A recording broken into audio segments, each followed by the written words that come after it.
पवित्र तेथे नांदतो ज्ञानराजा सुपात्र तया आठविता महापुण्य राशी नमस्कार माझा श्री सद्गुरु ज्ञानेश्वरासी रामकृष्ण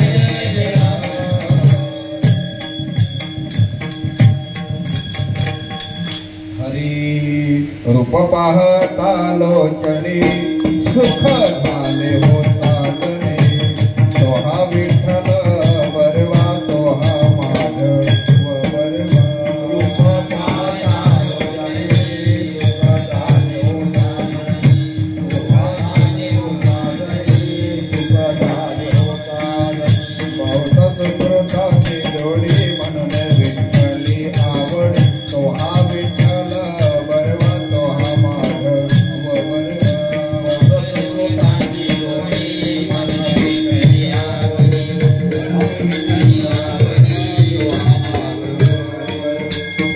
सुखाचे आगर बाप रखुमा देवीवर सुखाचे आगर बाप रखुमा देवीवर सर्व सुखाचे आगर बाप रखुमा देवीवर सुखाचे आगर बाप रखुमा देवीवर तो हा विठ्ठल बरवा तो हा माधव बरवा तो हा माधव बरवा तो हा माधव बरवा तो हा विठ्ठल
कुणाचे हित वाहे माऊलीचे चित्त किंवा जाणे माऊलीचे चित्त ऐसी कलवल्याची जाती करी लाभाविन प्रीती पोटी भार वाहे त्याचे सर्वस्व ही साहे ऐसी कलवल्याची जाती करी लाभाविन प्रीती तुका म्हणे माझे तुम्हा संतावरी ओझे ऐसी कलवल्याची जाती करी लाभाविन प्रीती समचरण सरोजम सांद्रनी लाभोदाभम जगन निहत पाणी मंडन मंडनानाम तरुण तुलसी माला कंदरम कंद नेत्रम सदैवलहासम विठ्ठलम चिंतयामि नमो विठ्ठला राजया पांडुरंगा नमो रुक्मिणी माऊली ज्ञान गंगा नमो पुंडलिका नमो चंद्रभागा नमस्कार माझा रुक्मिणी पांडुरंगा पांडुरंगा करू प्रथम पांडुरंगा करू प्रथम दुसरे चरण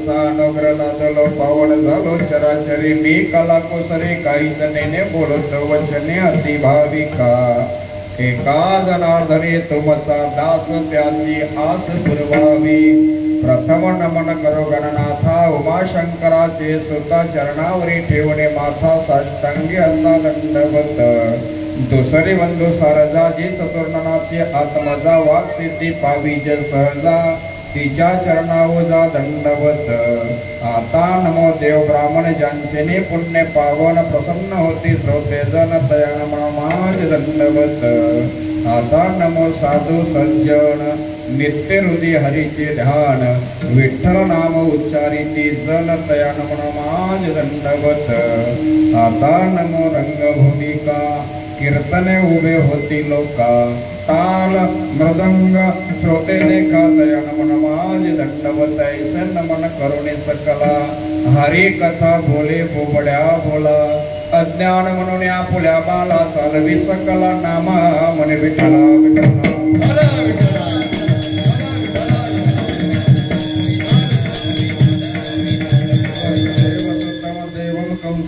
रमर्दनम देवकी परमानंदम कृष्णं वंदे जगद्गुरु कृष्णाय वासुदेवाय हरिये परमात्मने प्रणत क्लेशनाशाय गोविंदाय नमो नमः नमो सद्गुरु तुकिया ज्ञानदीपा नमो सद्गुरु सच्चिदानंद रूपा नमो सद्गुरु भक्त कल्याण मूर्ती नमो सद्गुरु भास्करा पूर्ण कीर्ती जयांचे केलिया स्मरण होय सकल विद्यांचे अधिकरण तेची वंदो श्री चरण श्री गुरूंचे ते नमस्कारोनी आता सेवे लागे सेवक तुमच्या लागल निज चरणा तुमच्या लागल निज चरणा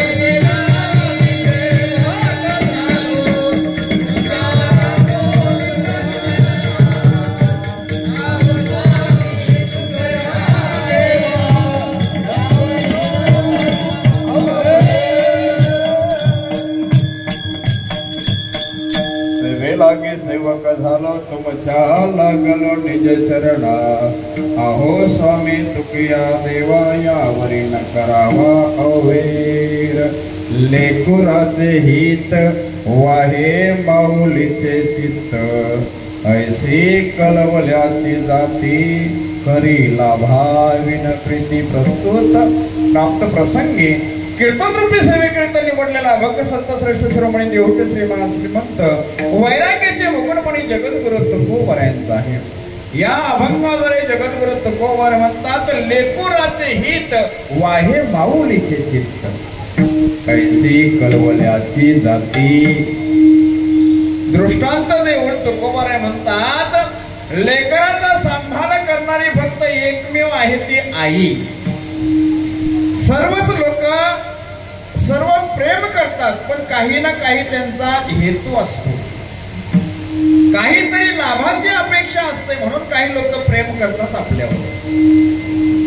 पण जी आई आहे ना ती लाभाची अपेक्षा करत नाही. करी लाभावी न प्रीती. लाभाशिवाय प्रेम करणारी एकमेव जगामध्ये आहे ती आई आहे. मुलाकडून काही अपेक्षा करत नाही. लेकुराचे हित, हा लेकुराचं हित कसं होईल हा विचार करणारी आई आहे. वाहे माऊलीचे चित्त ऐसे कलवल्याची जाती करी लाभाविन प्रीती पोटी भार वाहे.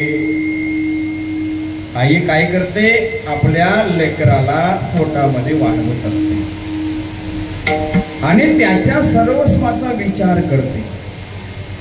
तिखट खाल्लं तर काय होईल माझ्या बाळाला, गर्भामध्ये त्रास होईल, त्याच्या सर्वस्वाचा विचार करते ती आई आहे. पोटी भार वाहे त्याचे सर्वस्व ही साही ऐसे कलवल्याची जाती करी लाभाविन प्रीती. आणि शेवटच्या चरणातून जगद्गुरु तुकोबारे म्हणतात तुका म्हणे माझे तुम्हा संतावरी ओझे. म्हणजे ही जबाबदारी आहे, म्हणजे माझं पोझ तुझ्यावर टाकणं, याला म्हणतात जबाबदारी टाकणं. म्हणजे संत हे जबाबदारी स्वीकारतात आणि संतांना तुकोबारे सांगतात हे माझं ओझ आहे ना तुझ्यावर टाकतो. तुका म्हणे माझे तुम्हा संतावरी ओझे. जशी आई लेकराचा सन्मान करते, आई जबाबदारी स्वीकारते, तसे तुकोबारे संतांना सांगतात विठ्ठला विठ्ठला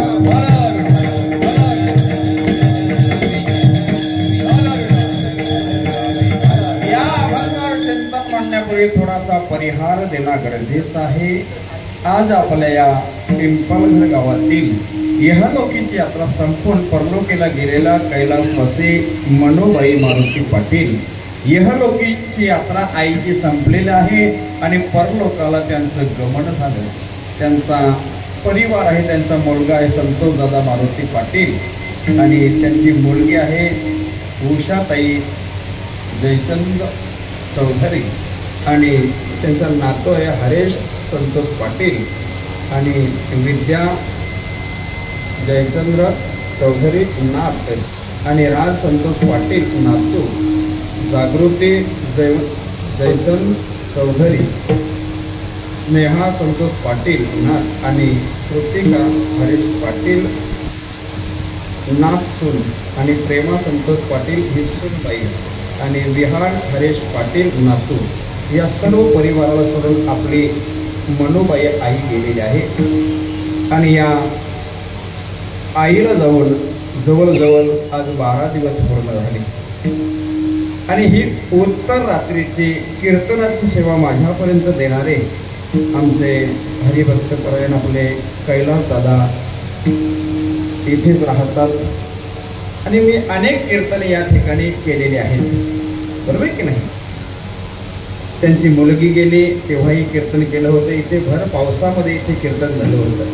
त्यांच्या मुलीच्या वेळेला कीर्तन केला होता. भोग तोंडा घडे संचिता वाचुनी करावे ते मनी समाधान म्हणूनी मनी मानुने खेदू म्हणावा गोविंद वेलोवेला.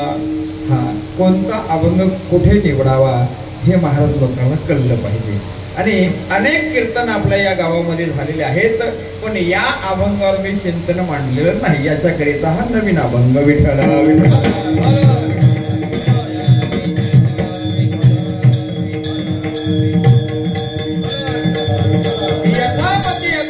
भगवंताच्या कृपेने या अभंगावर चिंतन मांडण्याचा प्रयत्न करणार आहे. आता 10:15 वाजलेले आहेत, आपल्याला 11:15 वाजवायचे. विठ्ठल विठ्ठल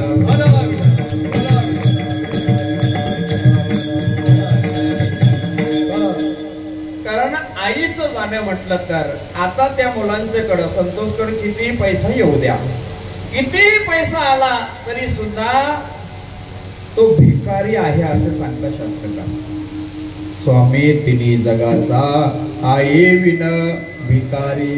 हा, स्वामी तिन्ही जगाचा जरी झाला, आई नसेल तर तो भिकारी आहे. विठ्ठल विठ्ठल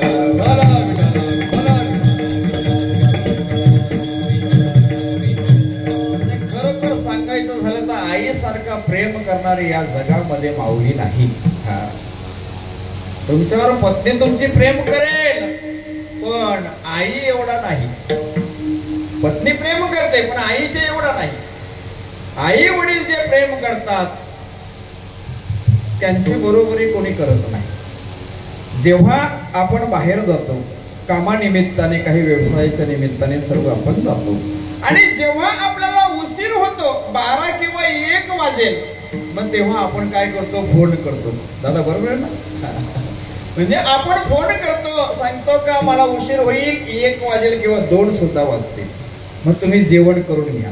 बरोबर आहे ना?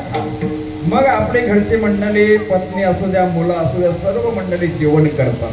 आपले आई वडील देखील जेवण करतात, पण आई वडील झोपत नाही. आपली पत्नी झोपलेली असते. आपल्याला 1 वाजलं काय आणि 2 वाजले काय, पहिली जेव्हा थाप पडते ना आपल्या दरवाजावर, तेव्हा लगेच आई म्हणते लेका आलास. मग आपण समजायचं काय, आई तू झोपली नाही का? बाला लेका तू जोपर्यंत घरात येत नाही तोपर्यंत बापाला आईला झोप लागेल का? विठ्ठल विठ्ठल.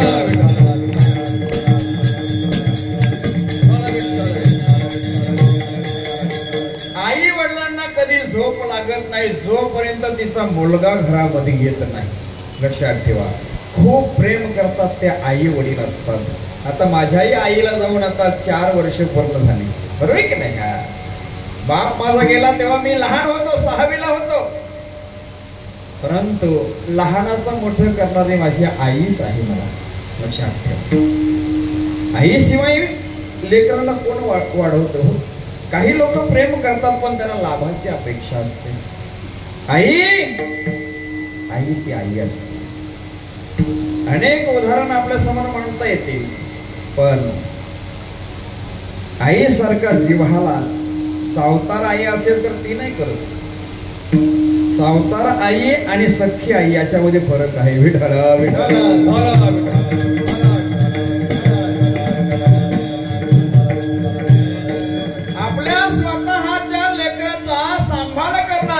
आणि त्याचा हित पाहणारी आपली सख्खी आई आहे. हा उदाहरण आपल्या समोर मांडतो. तुम्ही म्हणा सावतार आईचा, हा सावतार आईचा सुद्धा. एक राजा होता, एक राजा, त्याचं नाव उत्तानपाद नावाचा राजा. लक्ष देऊन ऐका, वेळ फुकट जाणार नाही तुमचा कीर्तनात. उत्तानपाद नावाचा एक राजा होता आणि त्याला 2 राण्या होत्या. एकीचं नाव सुनीती आणि एकीचा सुरुची. रुची म्हटलं तर चव घेणारी रुची, नीती म्हटलं तर तिची नीती चांगली, तिला म्हणतात सुनीती. विठ्ठल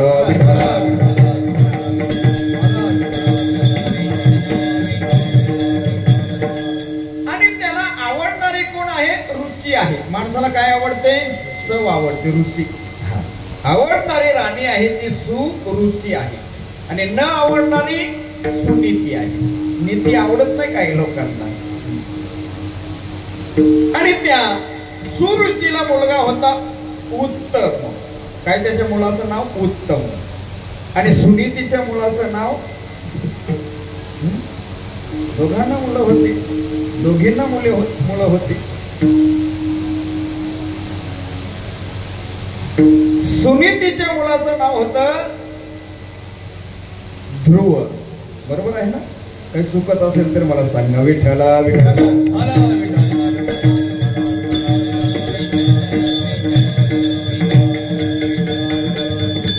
तो ध्रुव बाल आपला दादा आपल्या बापाच्या मांडीवर बसलेला आहे. हे पाहिल्यानंतर तो गप्प बसला नाही, कारण माझा सुद्धा तो बाप आहे.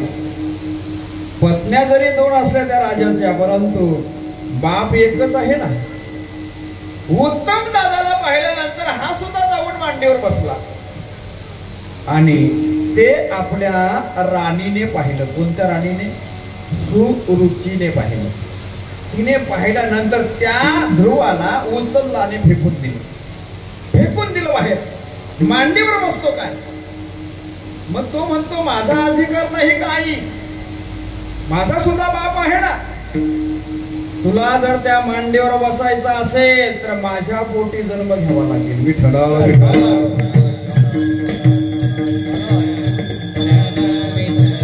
ही सावतार आई आहे, पण आपल्या समाजामध्ये पाहायला मिळते सावतार आईचं प्रेम जास्ती असतं.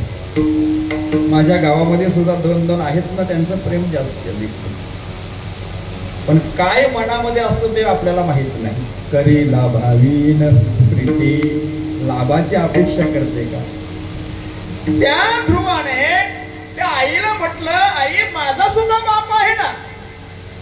तुझा जरी बाप असला पण तुझा जन्म सुनीतीच्या पोटी आहे, माझ्या पोटी नाही. माझा उत्तमच बसेल मांडीवर. आणि मग तो लहान अंतःकरण रडत रडत रडत गेला आपल्या आईच्या जवळ गेला. आईला सांगू लागला, आई माझा बाप नाही का तो? मला आहे रे बाबा. मग पण मी ज्या राजाला आवडत नाही तुझ्या बापाला, तर तुला सुद्धा ती मांडी मिळणार नाही. बाळा तू जर त्या मांडीची अपेक्षा करतो तर ती मांडी नाही मिळणार. ती म्हणते ना माझ्या पोटी जन्म घ्यावा लागेल. तेवढ्यामध्ये मग आई काय करावं? न्याय कोणी करेल का? आपला सरपंच गावचा. अरे न्याय करणारा जर अपराध करत असेल, न्याय मागायचा कोणाकडं? तुझाच बाप राजा आहे आणि तोच अपराध करतो, न्याय मागायला जायचं कोणाच्याकडं? मग आई मला मांडीवर बसायचंच आहे बाबाच्या. काय करावं लागेल? आई म्हणते लेका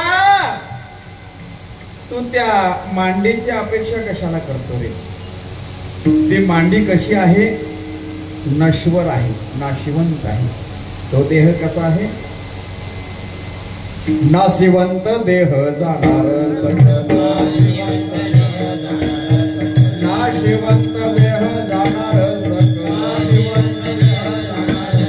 आयुष्य खातो काल सावधान.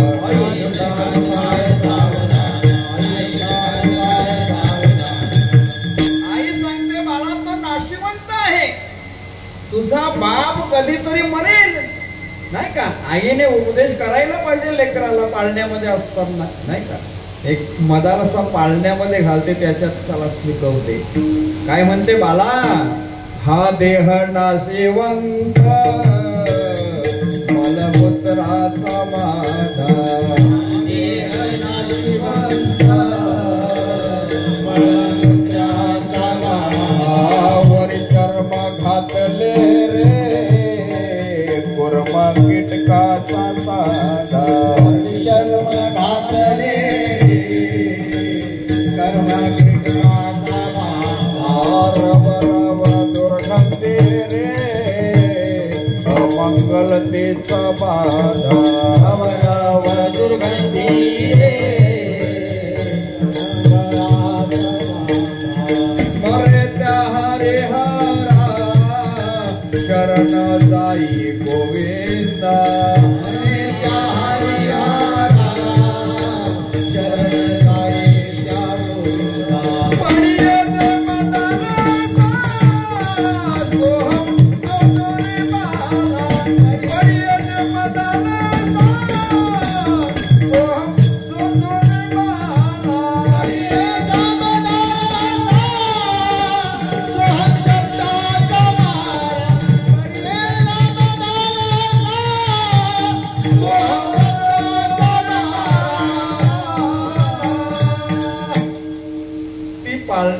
आई उपदेश करते लेकराला, हा देह नाशिवंत मलमूत्राचा बाधा.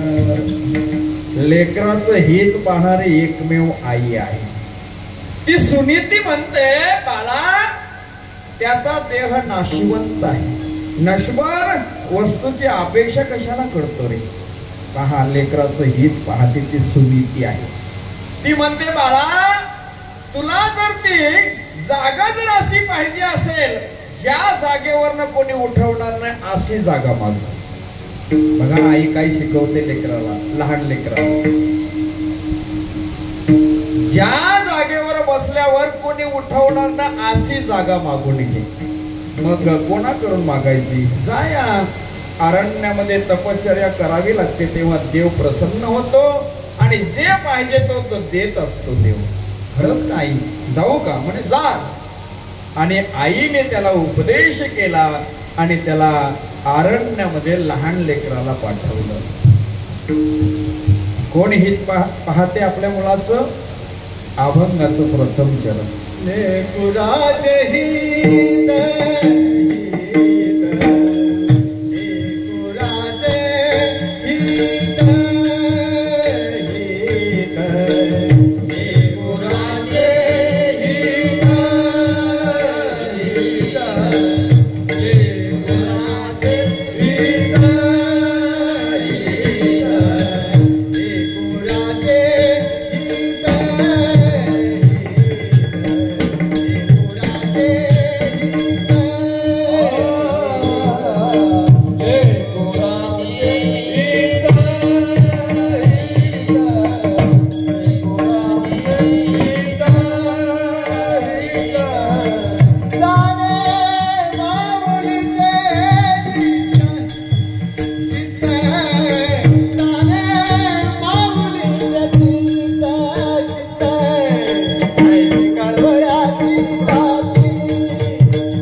लेकुराचे हित वाहे माऊलीचे चित्त.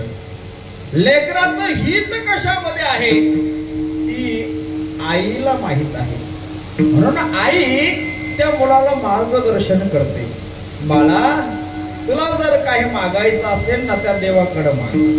आणि तो लहान बालक तपश्चर्या करण्याकरिता अरण्यामध्ये जातो आणि भगवंताला प्रसन्न करतो. आणि त्या बाळाला कोणती जागा बसायला दिली हो देवाने, ज्या जागेवरनं कोणी उठवणार नाही, हलवणार नाही, जागा बदलण्याची गरज नाही, ती जागा भगवंताने ध्रुवाला दिली.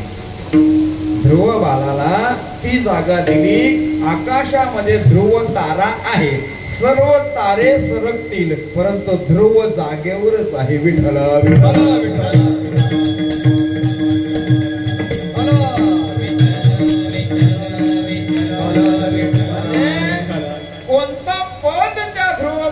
दिला आढलपदे बाल बसविला, आढलपदे बाल बसविला ध्रुव, शिराचा सागर उपमंडो.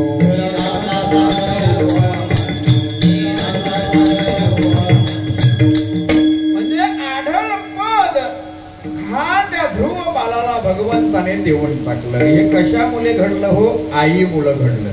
लक्षात घ्या. लेकुराचे हित वाहे माऊलीचे चित्त, आढलपती बाल बैसविला ध्रुव.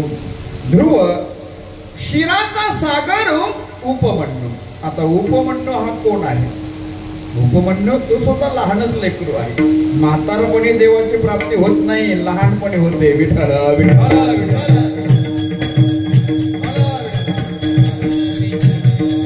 तरुणपणामध्ये परमार्थ केला तर भगवंताची प्राप्ती होईल. बरोबर आहे की नाही श्रीराम? बरोबर ना?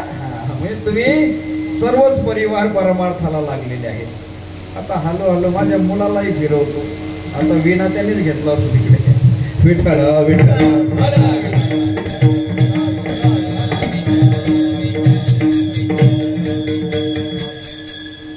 शिराचा सागर कशामुळे मिळाला हो, त्याची हकीकत मी तुम्हाला सांगतो आहे. एकदा उपमन्यू बाल लहान असताना त्याला दररोज आई फसवायची.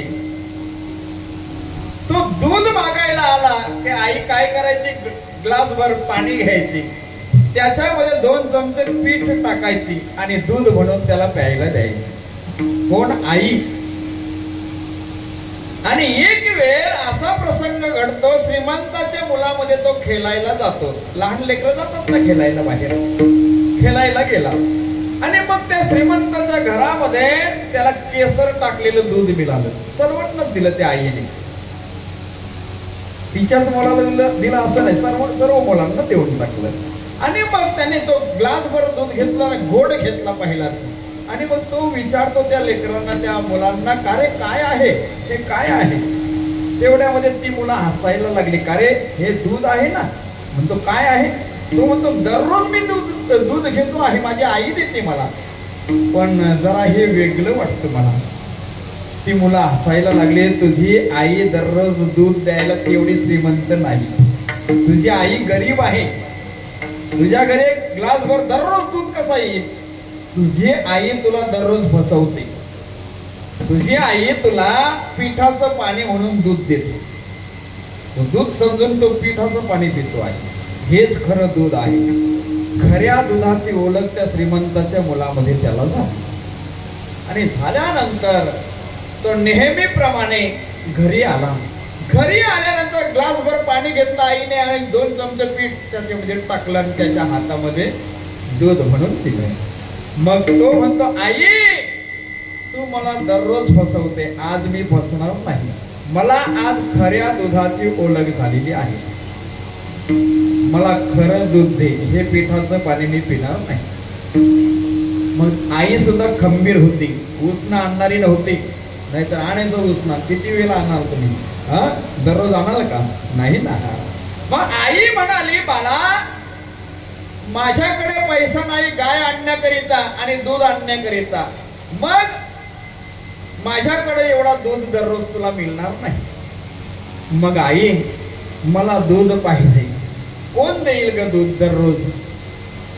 तेवढ्यामध्ये आई म्हणाले, बाळा तुला देणारा फक्त जगाचा बाप एकच भगवंत आहे. त्याच्याकडे गेला तर तो त्याला विनमुख पाठवत नाही. मग आई देव कुठे राहतो त्याला मिळवायचं जर असेल तर त्याला मेहनत करावी लागते बाळा. काही लोक म्हणतात देव नाहीच. एक तर घोषाल म्हणत होता देवच नाही म्हणतो. माझ्या कीर्तनाला होता तो म्हणतो महाराज देव नाही. आता देव नाही म्हणतो आणि कीर्तनामध्ये बसतो. कीर्तन झाल्याबरोबर तो म्हणतो दूध घ्यायला चला महाराज माझ्या घरी, दूध प्यायला. लोक चहा प्यायला बोलत नाही, दूध सांगतात, कॉफी सांगतात. आता त्याच्या प्रश्नाचं उत्तर द्यायचं होतं देव आहे की नाही याचं. म्हणून मी त्याच्या घरी निमित्त केला दूध घेण्याचा. त्याच्या घरी खूप दूध होता. मग त्याला सांगितलं दूध घेऊन ये रे मला. तो म्हणतो दूध? त्याने मग भरूनच घेऊन आला. खूप दूध होतं त्याच्या घरी, तबेलाच त्याचा होता. पण तो काय म्हणत होता? देव नाही. मग मी त्या दुधामध्ये त्या मगामध्ये असा बोट घातलं आणि पाहिलं असं. तो पाहत राहिला माझ्याकडं दूध देणारा. तो महाराज काय रे, त्या बोट घालतात, दूध पिण्याकरिता दिलेलं आहे, बोट घालतो आणि पाहतो. तेवढ्यामध्ये महाराजांनी मी काय केलं माहिती आहे? त्याच्यामध्ये हात घातला, त्या मगामध्ये डायरेक्ट हात घातला. त्याला वाटलं हा महाराज मेंटल झाला. तर दूध हा पिण्याकरिता दिलेला आहे. मला काय सांगायचं तुमच्या लक्षात येईल बरोबर. देव आहे की नाही याचं उत्तर द्यायचंय मला. त्या दुधाच्या मगामध्ये हात टाकला आणि पुन्हा हात वर काढला. तो पागल झाला महाराज. मग तो विचारतो, महाराज तुम्ही बोट घालून त्याच्यामध्ये काय पाहता, नंतर हात घालता त्याच्यामध्ये काय पाहता, काय त्याच्यामध्ये. तर मी त्याला सांगितलं, मी त्या दुधामध्ये तूप असतो असं लोकांकडून ऐकलेलं आहे, ते पाहतो. दुधामध्ये तूप आहे का. बोट घातलं, बोटाला लागलं नाही. मग मला वाटलं का रसा तलाला असेल. मग मी हात घातला, हातालाही लागला नाही तूप. तर तो त्याला हसायला लागला. कोणाला, महाराजला. म्हणजे हसायला लागला. तो म्हणतो, महाराज तुम्हाला जर तूप पाहिजे असेल तर त्याला प्रक्रिया करावी लागते. पण कोणती. तो दूध तापवावा लागतो, त्याच्यामध्ये विरजण टाकावं लागतो, मग त्याचा दही होईल. दही झाल्यानंतर त्याचा घुसलन करावं लागतं.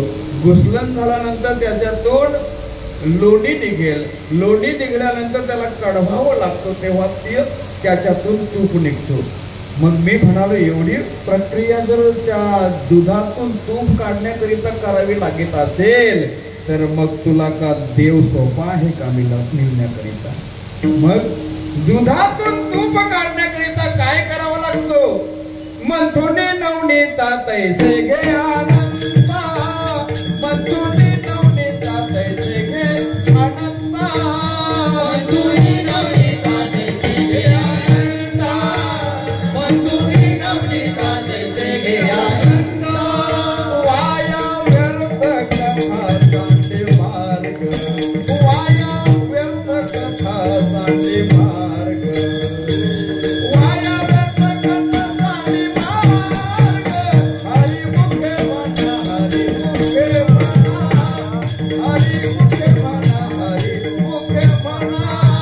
वाया व्यर्थ कथा सांडे मार्ग, वाया व्यर्थ कथा सांडे मार्ग, वाया व्यर्थ कथा सांडे मार्ग. हरी मुखे म्हणा, हरी मुखे म्हणा, हरी मुखे म्हणा, हरी मुखे म्हणा. मंथुनी नवनीता तैसे घे आनंद. त्याला मंथन करावं लागतं, त्याला चिंतन करावं लागतं. हा, लक्षात घ्या. म्हणजे आपल्याला जर कविता जर लिहायची असेल, आता आईवर कविता सुंदर लिहिलेली आहे नाही का दादा.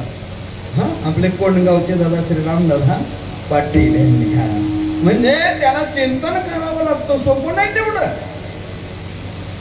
देव जर मिळवायचा असेल तर त्याला काय करावं लागेल, भगवंताचं चिंतन करावं लागेल. तुम्हाला तूप मिळवायचं असेल, लोणी मिळवायचं असेल दुधातून, त्याला मंथन करावं लागेल. म्हणून त्या बालाला आई म्हणाले, बाला उपमन्यू तुला जर दूध जर पाहिजे असेल तर जगाचा बाप आहे, त्याची तपश्चर्या करावी लागेल, अरण्यामध्ये जावं लागेल, सोपं नाही. आणि तो लहान अंतःकरण, लहान बालक आणि निघाला अरण्यामध्ये. आई काय पाहते, लेकुराचे हित. मला हे चिंतन चालू आहे. त्या मुलाचं हित पाहते ती आई आहे. त्या बालाला सांगितलं जा तो अरण्यामध्ये. आणि त्या बालाने नामचिंतन साधना केली, नारायणाचं चिंतन केलं, फळ खाऊन केलं. 1 महिनाभर त्याने फळं खाल्ली. देवाची प्राप्ती होत नाही, फळं खाण्याची सोडून दिली, पाला खायला लागला. पाला खाऊन सुद्धा देवाची प्राप्ती झाली नाही. मग ते सुद्धा सोडून दिलं. पाणी पिऊन तपश्चर्या करायला लागला. पाणी पिऊन देखील भगवंताची प्राप्ती झाली नाही. मग पाणी सुद्धा त्याने बंद केलं. श्वास घ्यायला लागला, श्वासावर जगू लागला. आणि मग तरी सुद्धा भगवंताची प्राप्ती झाली नाही. श्वास बंद केला आणि तेव्हा देव प्रकट झाले. लक्षात ठेवा, 5.5 महिन्यामध्ये त्या उपमन्यू बालाच्या समोर देव प्रकट झाले. किती महिन्यात? 5.5 महिन्यात. विठ्ठल विठ्ठल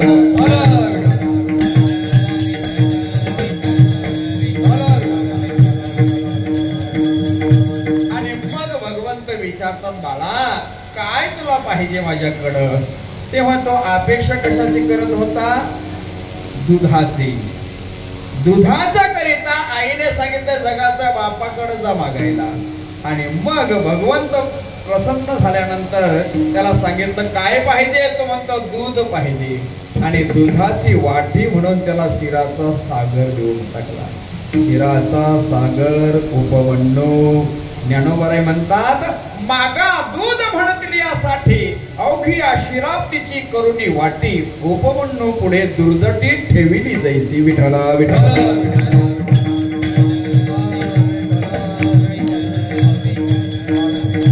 आपल्या लेकराचं चांगलं कसं होईल, आपल्या लेकराचं भलं कसं होईल हे जाणणारी एकमेव आपली आई आहे. लक्षात ठेवा. लेकुराचे हित वाहे माऊलीचे चित्त. माऊलीचे चित्त लेकराचे हित पाहते. एखादा मुलगा लहान असताना उन्हामध्ये खेळत असेल ना तर आई काय हाक मारते? ए बान्या उन्हात नको मरू, सावलीत मर. मला सांगा आई मारायला सांगते का? मला ऊन नको खाऊ, सावलीमध्ये राहा. विठ्ठला विठ्ठला.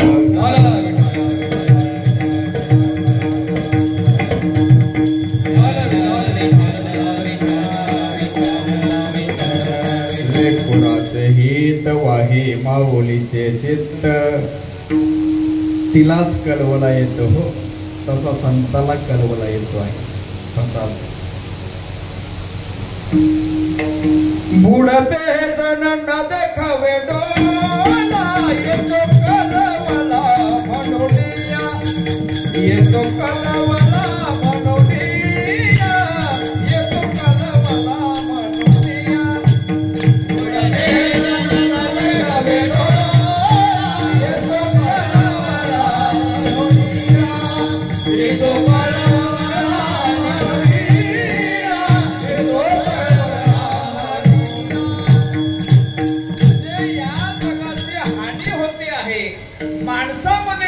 माणसासारखे जगत नाही.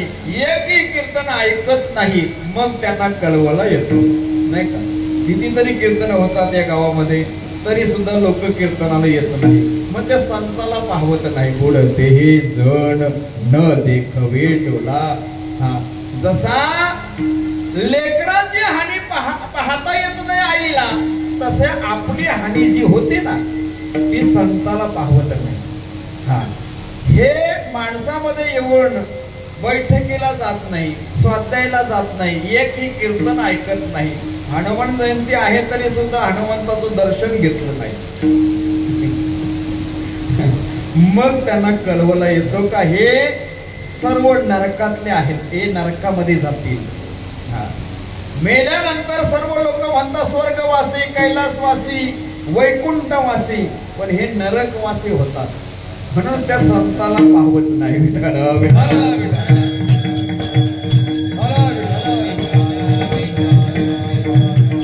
संत जसे आहेत ना तशी आपली आई आहे.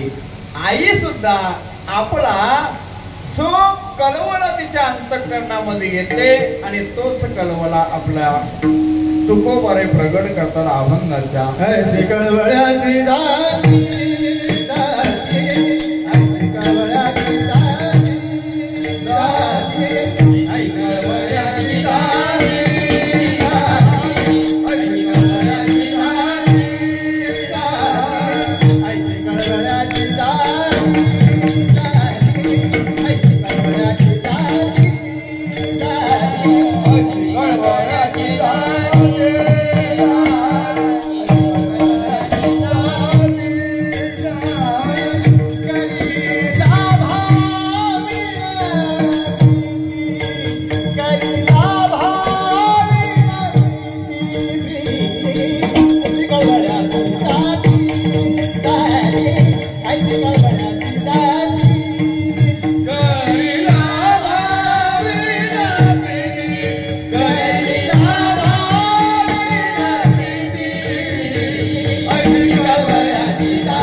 म्हणतात ऐशी कळवल्याची जाती. म्हणजे जात, ऐसी कलवल्याची जाती म्हटलं तर जात म्हणजे आईसारखी ही जात नाही. मग तू कोणत्याही प्राण्याची आई असू द्या किंवा माणसाची आई असू द्या, तिला कलवल आहे. ऐसी कलवल्याची जाती, खूप कलवल आहे तिला, पण करी लाभावी न प्रीती, म्हणजे लाभाशिवाय प्रेम न करणार, म्हणजे प्रेम करणारी. काही फक्त लाभाची अपेक्षा करतात. आता एखादा कार्यकर्ता असेल तर या लोकांचा वापर करतात. चला तुम्ही आपलीच आहात, चला आपला घर कुठे वोटिंगला जाणारच नाही, आपला आहे ना. अरे पण तू इथे 12 दिवस झाले येऊन पाहिलं का, बसला का नाही यांच्याजवळ? का वोटिंग आल्यावरच बसायला यायचं? विठाला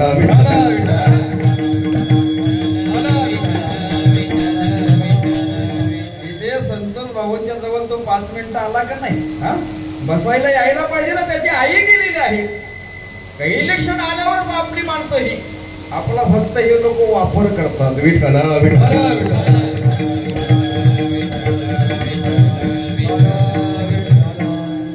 काही जाती आहेत ना त्या वेगवेगळ्या आहेत. काही माणसाच्या जाती आहेत त्याही वेगळ्या आहेत. काही लोक स्वार्थी आहेत, आपला पुरता वापर करतात. हा, ते दुःखामध्ये जे येतात ना तेच खरे आपले असतात. समजा जवळ लक्षात घ्या. सुखात तर एक पत्रिका जाते, 10-15 फुकट ते खायला आणि प्यायला येतात. ते का आपले असतात का सगळे?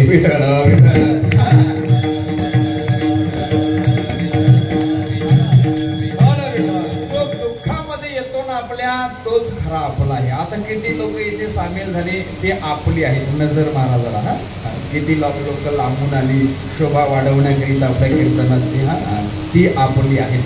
दुःखात येतात ती आपली असतात. हा, सुखात किती येतात गर्दी घालायला, नाचायला, फुकटची प्यायला, ती आपली नसतात. हा, म्हणजे जाती म्हटलं तर माकडाची सुद्धा जात आहे, पण तिला सुद्धा लेकरू आहे. जी मांजर आहे तिला सुद्धा लेकरू आहे, पण ती ज्या दाताने उंदराचा फडसा पाडत असते आणि त्याच दाताने आपल्या लेकरांना 7 घरात फिरवत असते. मांजर लक्षात घ्या तुम्ही. मांजर त्याच दाताने उंदरांना मारते आणि त्याच दाताने उचलून आपल्या लेकरांना 7 घरं फिरवते. हा, ही पद्धत वेगळी असते पकडण्याची. ऐसी कलवल्याची जाती. आणि माकडीने काय करते? हे शास्त्रामध्ये 2 न्याय सांगितले, मार्जर न्याय आणि माकडाचा न्याय. माकडीने काय करते? आपल्या लेकराला सांगते तू फक्त पकडून राहा, मी तुला पकडणार तर मग झाडावर मला उड्या मारता येणार नाही. जबाबदारी ही तुझी आहे, मला पकडणं. लक्षात घ्या. आणि जर का माकड उडी मारताना किंवा झाडावरनं किंवा कुठून पडला तर ती माकडं त्याला जवळ घेत नाही, त्याचा त्याग करतात, त्याला तडी पार करतात. का तर ह्याने आपल्या जातीचं नाव घालवलं. विठ्ठला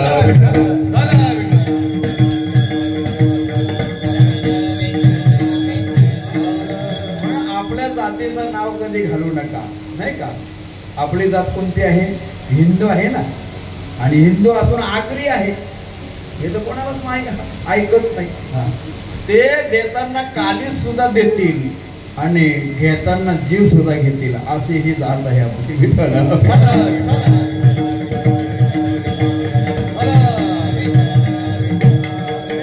काही जाती आहेत त्या एकदम शांत असतात, ते कोणाला काही बोलत नाही. ते मालवणी झाले, गुजराती झाले, ते तापत नाही जास्ती. का तापत नाही? ते तिखट खात नाही. आपल्याला मिरची शिवाय जेवण जात नाही, म्हणून आपण असे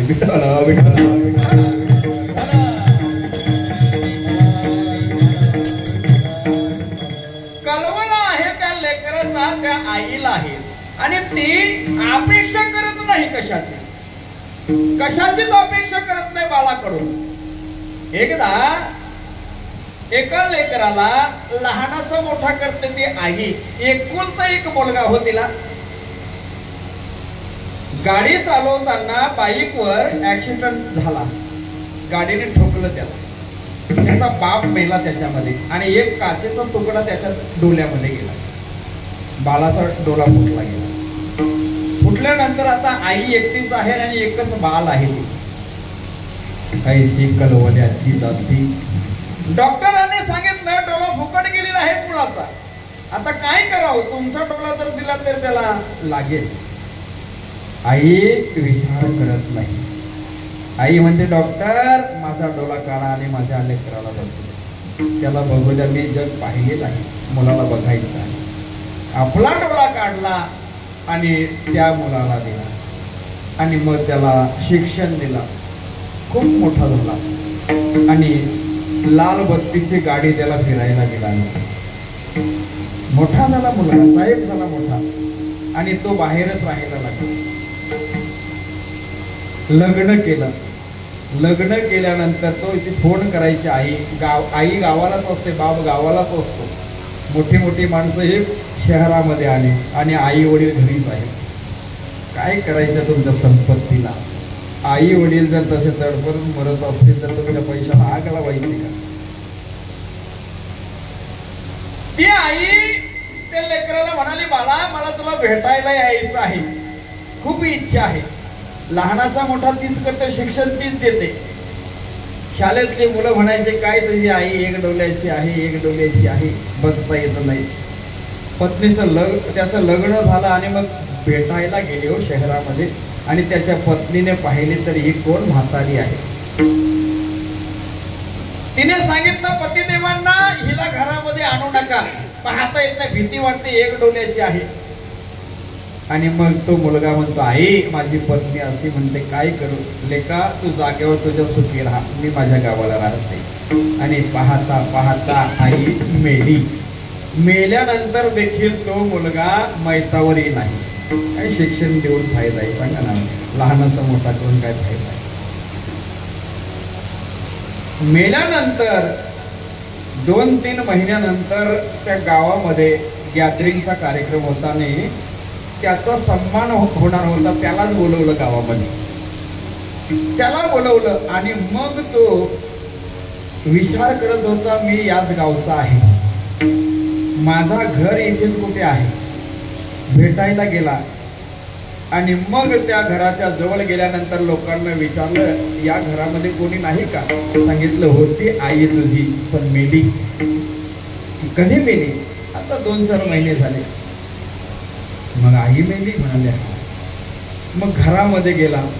घरामध्ये तिने एका पेटीमध्ये चिठ्ठी लिहून ठेवली होती. लेकरा मी तुला भेटायला आलो होतो, तुझ्या पत्नीने माझा धिक्कार केला. तुला शाळेमध्ये मुलं म्हणत होती का तुझी एक डोल्याची आई आहे. तुझ्या पत्नीने देखील एक डोल्याची म्हणून तिला भीती वाटते माझी, मला येऊ दिली नाही घरामध्ये. लेका ती हकीकत मी तुला सांगितली नाही. जेव्हा तू लहान होता तुझा बाप गाडी चालवत होता बाईकवर, ऍक्सिडेंट झाला आणि त्या अपघातामध्ये तुझे वडील गेले, तुझ्या डोल्यामध्ये काच गेली, डोला फुटला लेका. आणि डॉक्टरने सांगितलं का तुझा डोला दिला तर तो वाचेल, तुला डोला लागेल. आणि माझा डोला मी तुला दिलेला आहे लेका, माझा डोला मी तुला दिलेला आहे. तरी सुद्धा तू मला भेटायला आला नाही. मला काही त्याचं वाईट नाही लेका, परंतु तू सुखी राहा. पहा आई मरते जाते तरी सुद्धा कशाची अपेक्षा करीत नाही, तू सुखी राहा. हा येतो कलवला, म्हणजे त्या आईला मरते तरी सुद्धा ती आपली कलवला करते, करी लाभावी न प्रीती. हा आईसारखा दैवत या जगामध्ये नाही. एक तर असा एका बाईवर प्रेम करायला लागला आणि प्रेम करता करता तिने परीक्षा घेण्याची पाहिली याच्याकडून, हा किती प्रेम माझ्यावर करतो. त्याने सांगितलं तू सांग ना, तुझ्याकरता जे सांगेल ते आणून देईन. तेवढ्यामध्ये ती म्हणाली खरंच का? म्हणाले हा, तुझ्या आईचं कालीच पाहिजे. हा प्रेमाचा आंधळा झालेला होता आणि तसाच घरामध्ये गेला. म्हातारी आई आणि तिचा कोहार केला तिच्यावर आणि तो कालीज हातामध्ये घेऊन निघाला. प्रेमामधला वेडा झालेला मूर्ख आणि धावत धावत निघाला. एका दगडाला ठेच लागली आणि पडला जोरामध्ये. पडल्यानंतर तो कालीज म्हणतो लेका तुला लागला तर नाही ना. ऐसी कलवल्याची जाती. आईला मारून टाकली तरी सुद्धा तिचा प्रेम कमी नाही. तिला आई म्हणतात. विठ्ठल विठ्ठल विठ्ठल.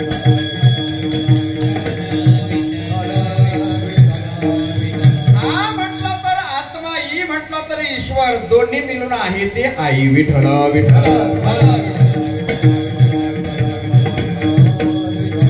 माऊली म्हणतात आईला. काय म्हणतात तर माऊलीचे चित्त. मा म्हटला तर मानवता, उ म्हटला तर उदारता, ली म्हटला तर लीनता, तिन्ही मिळून माऊली. विठ्ठल विठ्ठल.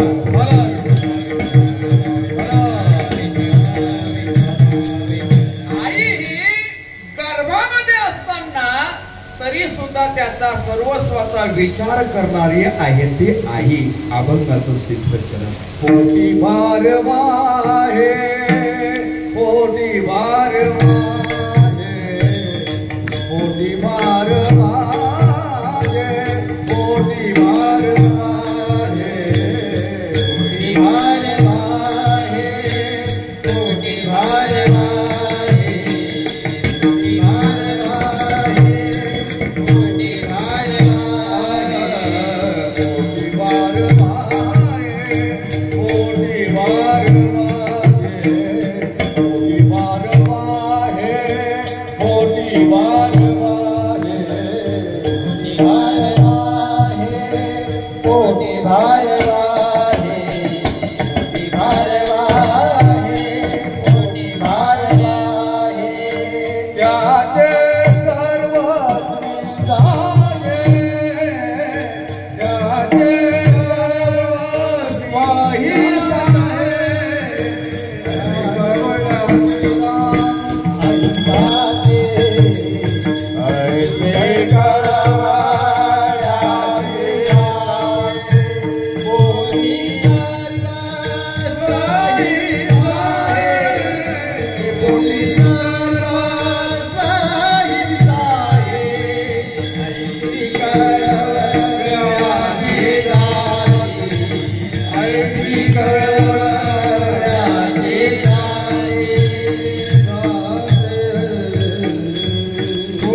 स्वाही त्याचे सर्वस्व हेच आहे.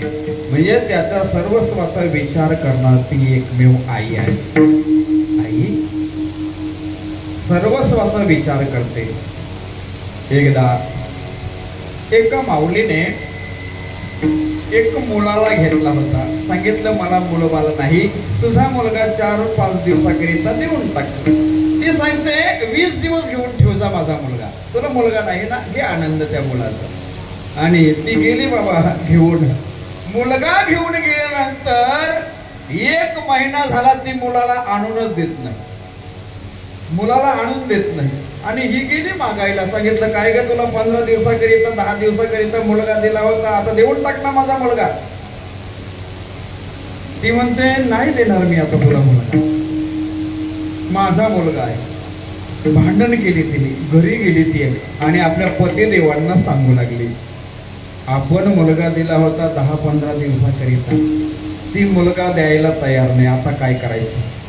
तो गेला घरी, त्याला सुद्धा देत नाही, माझाच आहे मुलगा. आता भांडण त्यांचा कोर्टामध्ये गेला, राजाकडे गेला. प्रधानजी हुशार होता. सांगितलं मुलगा कोणाचा आहे. तो म्हणतो माझा. ती करते माझा. त्याला कोणीतरी पुरावा पाहिजे ना. तिने सुद्धा पुरावा आणला होता जोडीला. ती म्हणते हा हिचाच आहे. आता करायचं काय. तेवढ्यामध्ये बघ राजा म्हणतो आता प्रधानजी ही म्हणते माझा मुलगा, तिच्याकडे पुरावा आहे, हिच्याकडे सुद्धा पुरावा आहे, करायचं काय. आता कोणाला पुरावा.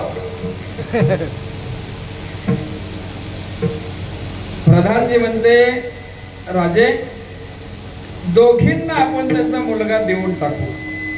म्हणजे काय करायचं. करवत आणा मोठी.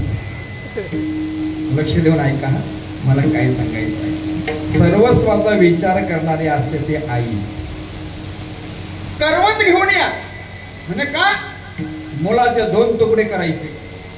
अर्धा त्या बाई हिला, ही म्हणते तिला, आणि तिला देऊन टाकतो. कोणत्या आईला हे सण होईल सांगा मला. सहन करेल का आई. जिने जन्म दिलेला आहे तिला सहन होणार नाही, आणि जिने जन्मच दिला नाही तिला काहीच नाही. मग तेवढ्यामध्ये ती म्हणाली साहेब 2 तुकडे करू नका माझ्या लेकास. माझा मुलगा जिवंत राहू द्या, पण माझा नाही सांगत मी, तिलाच देऊन टाका, पण माझ्या मुलाला कापू नका. अशी बोलणारी कोण आहे? जन्म देणारी दाती आहे. तेवढ्यामध्ये राजा म्हणाला, हा मुलगा हिला द्या आणि हिला शिक्षा करा. विठ्ठल विठ्ठल.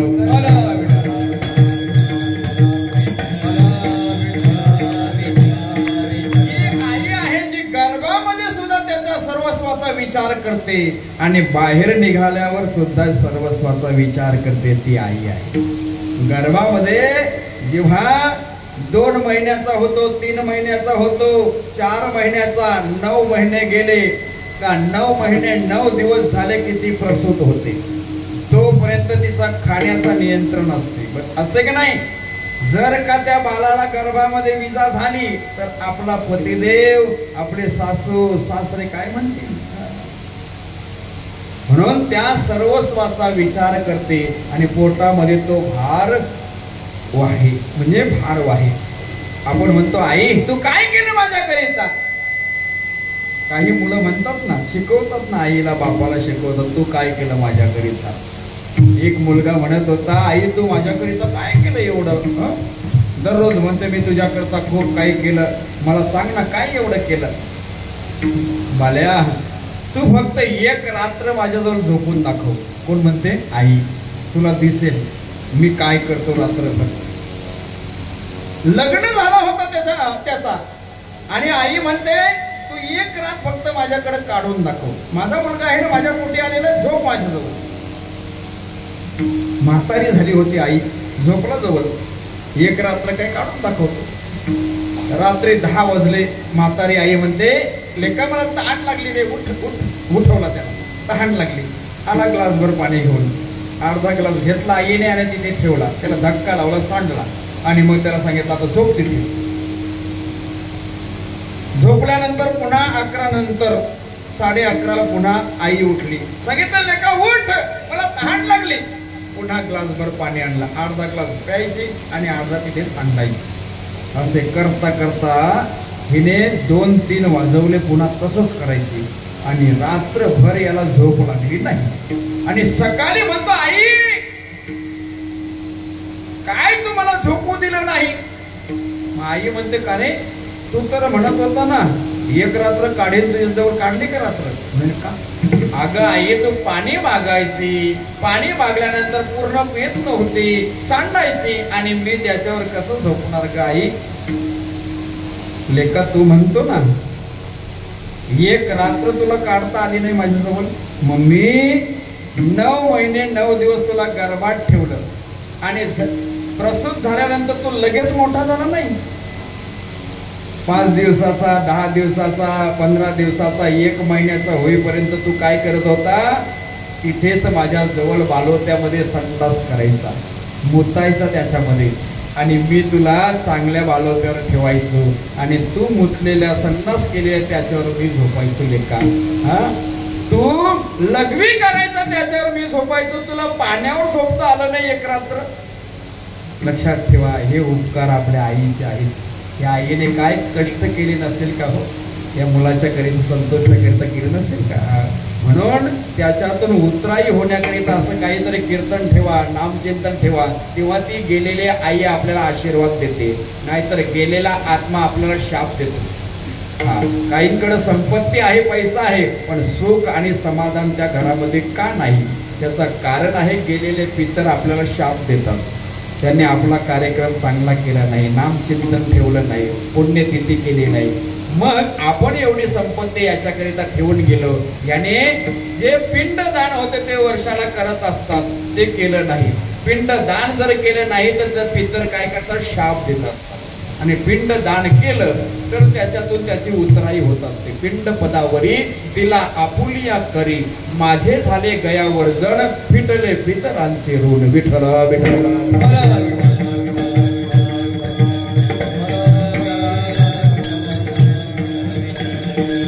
उतराई होण्याकरिता आपण असा हा कार्यक्रम करायचा आहे. याच्यातून काय फायदा आहे? याच्यातून 2 तास भजन कीर्तन नामस्मरण होतो आणि ही नाम सामग्री ती त्या आईला जाण्याकरिता ती मदत होते पुण्याची. अन्नदान, ज्ञानदान ही ती सामग्री तिला मदत होते. तुम्ही म्हणाला आई आता मेली, उद्या पाणी दिला का ती गेली, असं नाही. पूर्ण वर्षभर ती प्रवास करत असते आणि प्रवासामध्ये असे रस्ते आहेत. तप्त भूमीवरी चालवी ती पायी, अग्निस्तंभी बाही कवटाळवी. त्या आत्मेला फरफटत घेऊन जातात. पुण्याचं काम जर केला असेल, सतत त्याने पुण्य केला असेल, तर त्याला पालखीमध्ये देवाचे दूध घेऊन जातात. आणि ज्याने पुण्यच केला नाही, कीर्तन सुद्धा ऐकलं नाही, मग त्याला यमदूत घेऊन जातात. विठ्ठल विठ्ठल.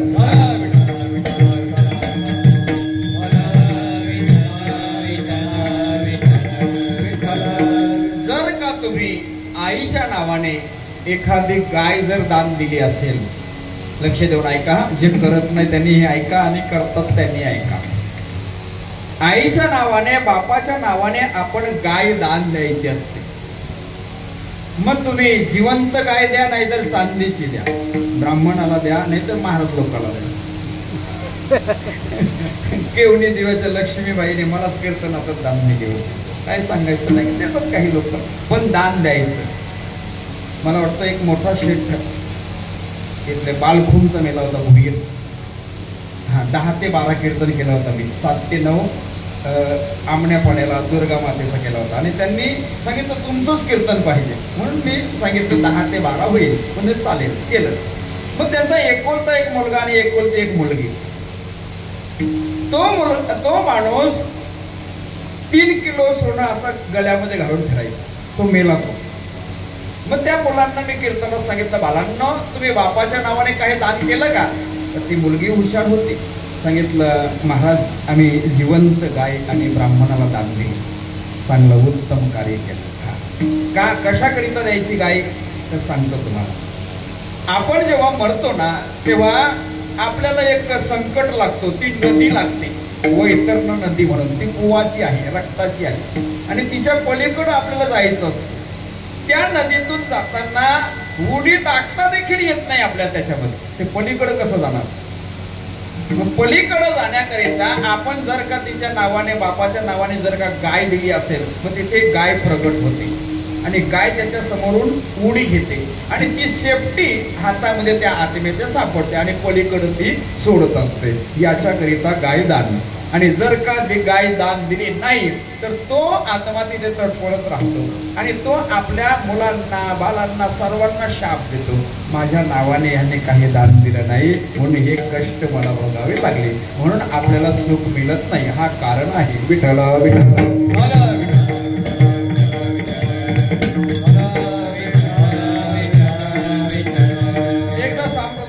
सर्वांनी मुखाने, नामाने, हाताने टाळी वाजवा.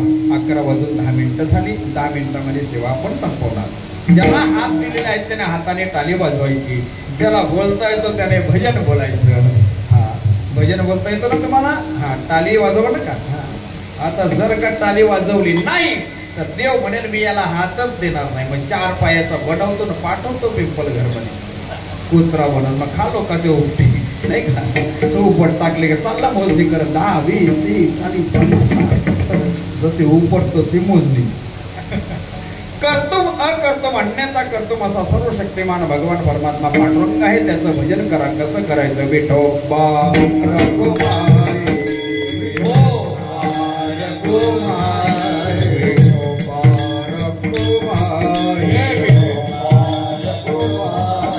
विठोबा रघुमाई,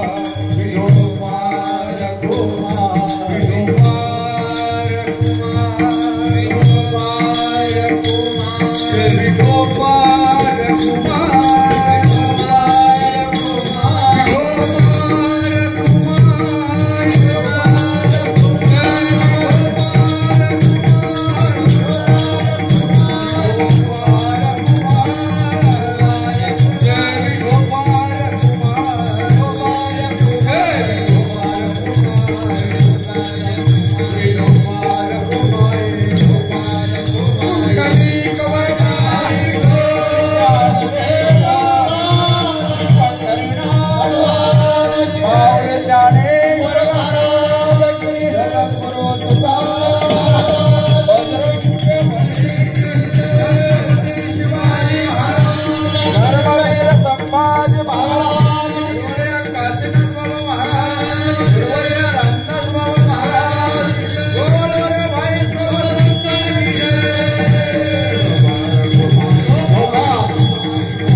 त्याचे सर्वस्व हे साहे ऐसे कलवल्याचे जाती करीला भाविन प्रीती. तुकोबाराय शेवटच्या चरणातून म्हणतात तुका म्हणे माझे माझे तुका म्हणे माझे माझे तुका म्हणे माझे माझे तुका म्हणे माझे माझे तुका म्हणे माझे माझे तुका म्हणे माझे माझे तुका म्हणे माझे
संतावरी ओझे.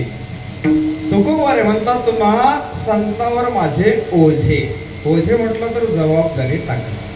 हा, संत हे जबाबदारी स्वीकारतात आणि आपल्याला चांगल्या मार्गाला लावतात आणि याच्याच करिता त्यांचा जन्म आहे. लक्षात ठेवा, संत हे आपल्याकरिता त्यांचा जन्म आहे आणि देवाचा जन्म आहे तोही आपल्याकरिता आहे. पण संत हे स्वतः येतात, देवाला आणावं लागतं आणि आपल्याला कर्मानुसार जन्म घ्यावा लागतो. एवढा फरक आहे. हा, संत हे ज्ञान देण्याकरिता येतात आणि ते ज्ञान दिल्यानंतर स्वतः निघून जातात. ही जबाबदारी आहे ते संतावर आहे. आणि तुकाराम महाराज म्हणतात, तुका म्हणे माझे तुम्हा संतावरी ओझे. जशी जबाबदारी आई स्वीकारते लेकराची, तशी जबाबदारी संत ही आपली स्वीकारतात. म्हणून हे दृष्टांत आहेत. पहिले 3 दृष्टांत आईची आहेत आणि शेवटचा आहे संताचा. लक्षात घ्या. म्हणून लेकुराचे हित वाहे माऊलीचे चित्त ऐशी कलवल्याची जाती करी लाभाविन प्रीती. ज्या संतांनी आपल्याला मार्ग दाखवला त्यांचे एक वेळ भजन. ज्ञानेश्वर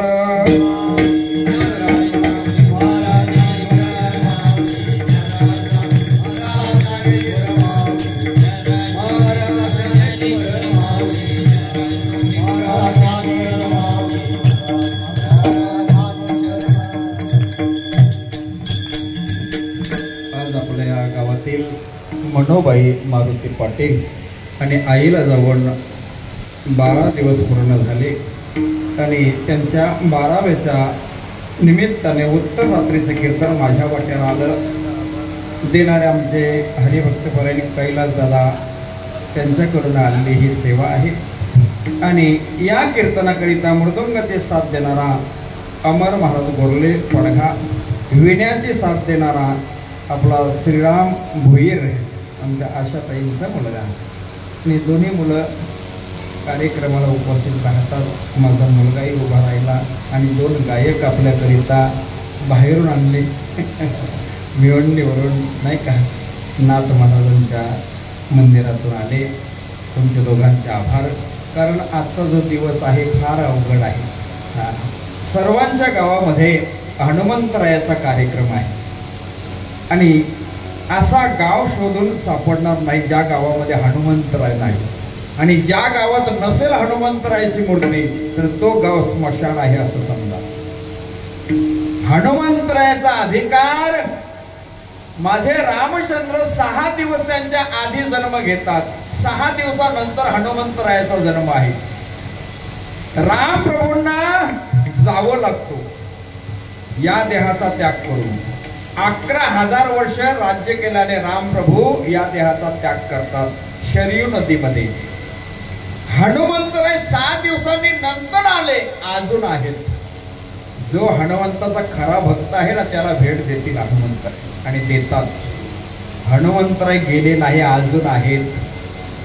हनुमंतरायाचं मंदिर नाही असा शोधून सापडत नाही जो गाव. काय अधिकार असेल मग? कोण मोठा आहे? मोठा कोण? श्रीरामचंद्राची मंदिरे किती आहेत आणि हनुमंतरायाची मंदिरे किती मला सांगा. कोण मोठा?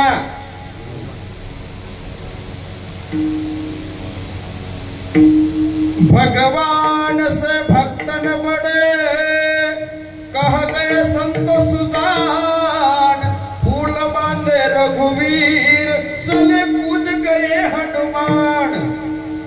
भगवंताला लंकेमध्ये जाण्याकरिता पूल बांधावा लागला. भगवान से भक्तन बड़े कह गए संत सुजान, पूल बांधे रघुवीर चले कूद गए हनुमान. हनुमंतरा आधी जाऊन आले. कोण मोठा? भक्त हा देवापेक्षा मोठा आहे. भक्ती करून तो मोठा होतो. म्हणून लक्षात ठेवा, हनुमंतरायाची भक्ती आपण सर्वांनी केली पाहिजे. आणि आज हनुमंताचा जन्म, आज हा 2रा कीर्तन आहे नाही का. करायला काय वांधा नाही. इंदुरीकर 3 कीर्तन करतो, मग मला 2 करायला काय झाले. बेटा बांधूनच निघालो होतो म्हणून सोडला गाडीमध्ये. आणि तुमचा सर्वांचा, पिंपळगडच्या लोकांचा सर्वांचा खूप प्रेम आहे. मूर्ती स्थापनेकरिता माझं कीर्तन ठेवलं, बरोबर. मूर्ती स्थापनेकरिता एक कीर्तन ठेवला, पण लोक म्हणू लागले पुन्हा त्यांचंच कीर्तन ठेवा. 2रा सुद्धा माझंच कीर्तन ठेवला होता. एवढा प्रेम तुम्ही दाखवता आणि मी सुद्धा तुमच्याकरिता तारखा घेत असतो. लक्षात ठेवा. तुमचे देखील आभार. आमचे कमलाकर दादा, राघव पाटील हे यूट्यूबवर सर्व आपली कीर्तनं दाखवत असतात, म्हणून त्यांचे देखील आभार. माईक सिस्टीम सुंदर दिली भाऊ, तुझे देखील आभार. खाली बसून तुम्ही कीर्तन ऐकले, तुमचे देखील आभार. खुर्चीमध्ये बसून कीर्तन ऐकले, तुमचे देखील आभार. सर्व मंडळीचे आभार मानतो आणि इथे सेवेला पूर्ण विराम देतो. आईच्या बद्दल दादांनी खूप सुंदर लिहिलेलं आहे आणि ते मला गाता येणार नाही, पण दुसरं मी गातो 1-2 मिनिटं. आई कशी असते ती पहा. आई तुम्ही ऐकलेलं असतील कविता मी गायलेली, पुन्हा गातो. आई काय करते? आई वासराची गाय असते, आई दुधावरची साई असते. आई कशी असते? एका कवीने लिखाण केलेलं आहे, ते मी गातो. हंबारून वासराने साठती जवा गाय, तवा मले तिच्या मध्ये दिसते माझी माय, दिसते माझी माय. हंबारून वासराने आया बाया सांगत होत्या होतो जवा ताना, दुष्काळात मायेच्या माझ्या अटला होता पाना. पिठामध्ये पाणी टाकून मध्ये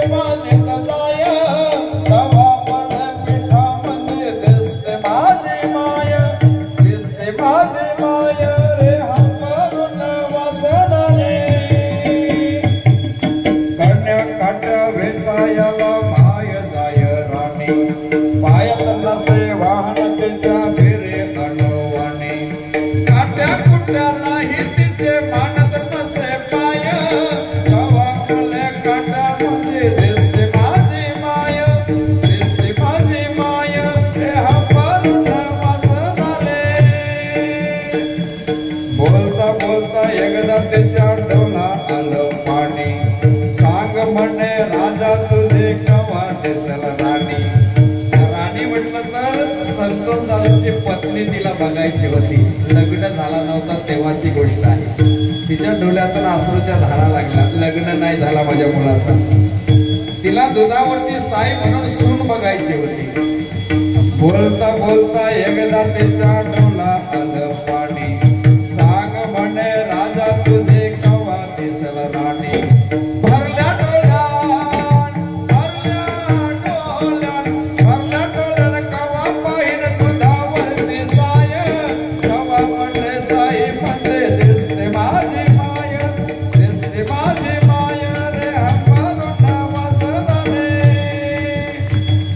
म्हणून म्हणते आनंदाने भरावी तुझी पोटी. पुन्हा एकदा जन्म घ्यावा माय तुझ्या पोटी. म्हणून म्हणते आनंदाने भरावी तुझी पोटी. पुन्हा एकदा जन्म घ्यावा माय तुझ्या पोटी. तुझ्या चरणी ठेवलं पाया धरावे ते पाय. तवा म्हणते पायामध्ये दिसते माझी माय. दिसते माझी माय रे अंबालोना वासदाने. साक्षी जमा काय तवा म्हणले तिच्यामध्ये दिसते माझी माय. दिसते माझी माय. दिसते माझी माय. असे मनोबाई आपली माई आपल्याला सोडून गेलेली आहे. तिच्या आत्म्यात चिरशांती लाभावे हीच भगवंताच्या चरणी प्रार्थना करतो आणि इथे सेवेला पूर्ण विराम. विठ्ठल जय जय विठ्ठल.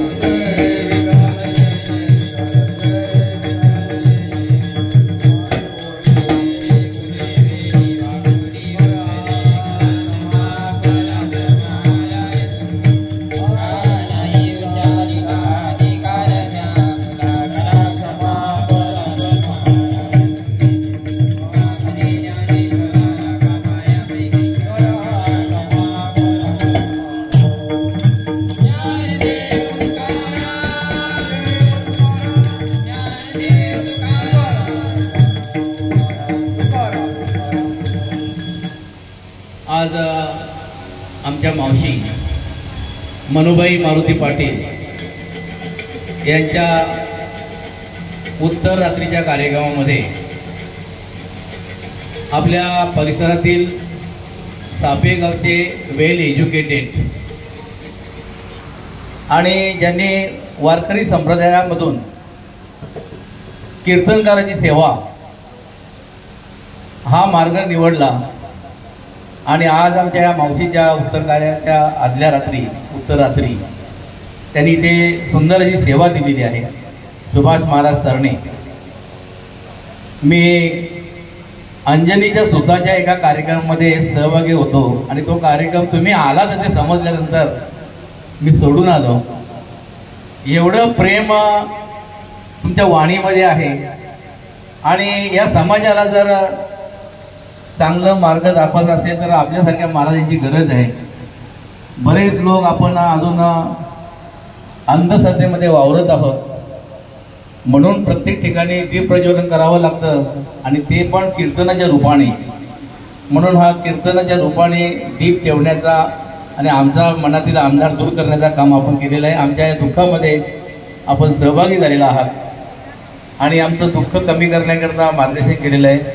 मी सर्व पाटील परिवाराच्या वतीनं पिंपळकर ग्रामस्थांच्या वतीनं या ठिकाणी आपले 2 शब्दांनी आभार व्यक्त करतो आणि थांबतो. रामकृष्ण हरी. रामकृष्ण हरी.